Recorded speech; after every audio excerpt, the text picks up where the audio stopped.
코로나19로 가장 큰 타격을 받았던 미 요양원의 신규 감염자 수와 사망률이 급격히 감소하고 있습니다. 뉴욕타임스에 따르면 미 요양원의 신규 감염자 수와 사망자 수가 데이터 집계를 시작한 지난해 5월 이후 가장 낮은 수준이라고 보도했습니다. 그동안 코로나19 바이러스는 미국에 있는 3만 1,000개의 요양시설을 덮쳐 16만 3천 명의 사망자를 냈습니다. 코로나19 바이러스로 인한 미국 전체 사망자가 50만 명인 것을 고려할 때 무려 3분의 1에 해당하는 사망자가 요양원에서 나온 것입니다. 1년 전 미국 워싱턴주 커클랜드 요양원에서 처음 감염자가 나온 이후 가장 피해를 봤던 요양원들이 마침내 정점을 찍고 전환점에 이른 것으로 보입니다.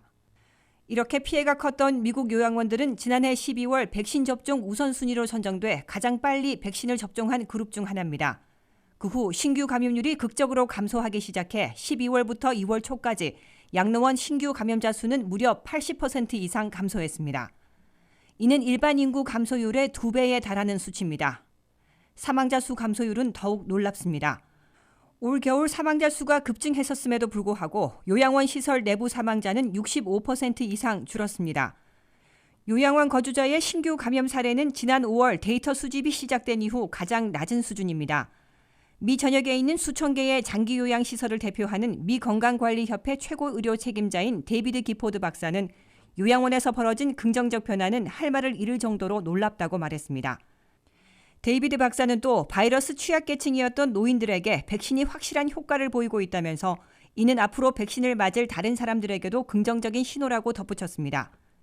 전문가들은 요양원의 긍정적인 반응은 백신 덕분인데 장기 요양시설 거주자 450만 명과 직원이 최소 1회 이상 접종을 받았으며 2회 접종을 모두 마친 사람은 210만 명에 이른다고 밝혔습니다.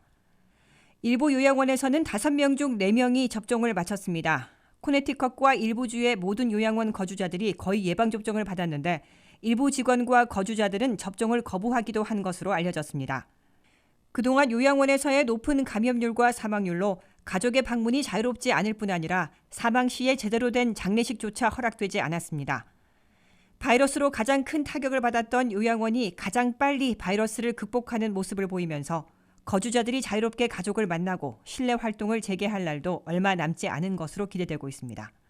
WKTV 뉴스 박남주입니다.